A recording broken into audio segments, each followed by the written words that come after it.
seen, and the way I kind of done it is I used my phone, my mobile device, to look up everything I wanted, all the deals, and kind of just get an idea in my head of what I wanted. I probably had 20 tabs open on my phone, so like 20 different pages. Really? And each page was a different site or had prospecting gifts. So I used that kind of as a tool to find gifts, and then made the purchases on desktop. And when I looked into how trends went this holiday season or this Black Friday period, it looks like a lot of people did the same thing. So really? Looking at the numbers, mobile devices were accounted for about like 3/4 of digital traffic on Black Friday and this weekend. Really? But then when you look at the numbers from conversion rates, it looked like desktop was much higher than mobile devices. So I guess it's more of the same analogy with going in person in stores. I mean, a lot of people are still buying in stores, but malls today are almost like a showroom where you go, you try the clothes on. You might not buy on the day of, and you get ideas of what you want or what to get for people when you go to the stores, but you might not buy that day. You might go home and then further think about what you want, look for similar deals, different stores, different outlets, and go from there. So I think it's interesting to see where the trends are going, especially Black Friday, especially this year.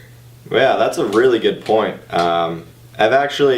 I kind of do this. I do the similar thing all the time. I like to shop around. I like to understand what's out there in the market.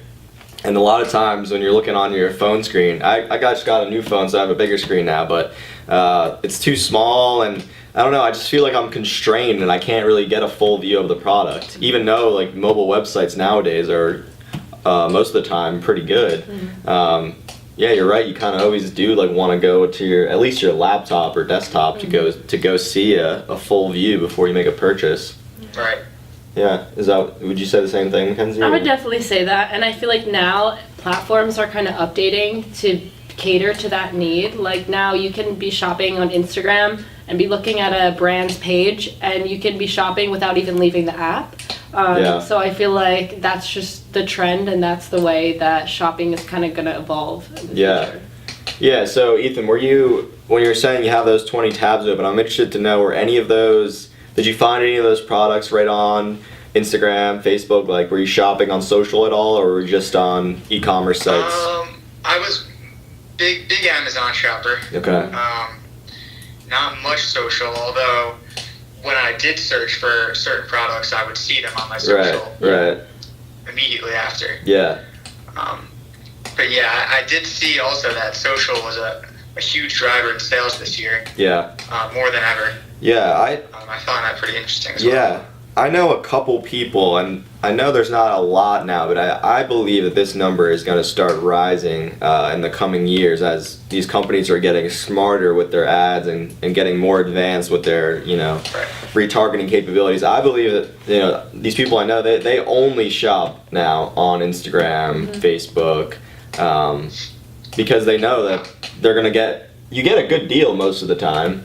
And they're putting the product you want right in front of your face. Like you said, you search something, instantly. It's an ad. There's an ad for whatever you searched. Right. I think undoubtedly it's growing. I saw a number that Instagram year-over-year growth in the use to find sales. So people last year looking at Instagram to find sales to this year using Instagram to find sales, 73% growth. Wow. So it's growing fast, that's for sure. Yeah.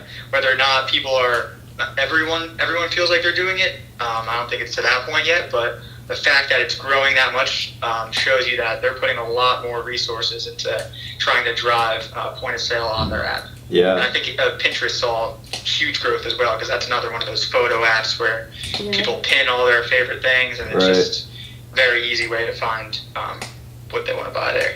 That's what I was going to say, is that Instagram and Pinterest are both like visually dominated. Right. So like a social platform like Twitter or Facebook, which is a lot more text-based, isn't seeing that same traffic.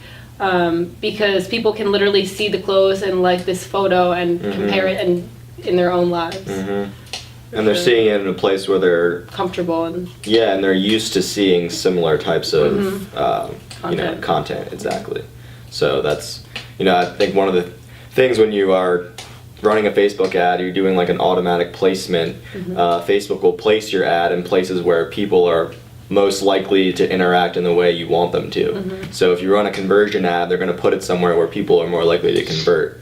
And obviously Facebook owns Instagram, so this includes that if you're running an ad that's like, clothing, they're probably going to run that on Instagram because they know that people are likely to purchase clothing. And I think also to that point, although a lot more people are looking at social to find these products, I think that it's getting harder to convert on that too as well, because you have so many options and so many different companies starting to catch on and selling on Instagram.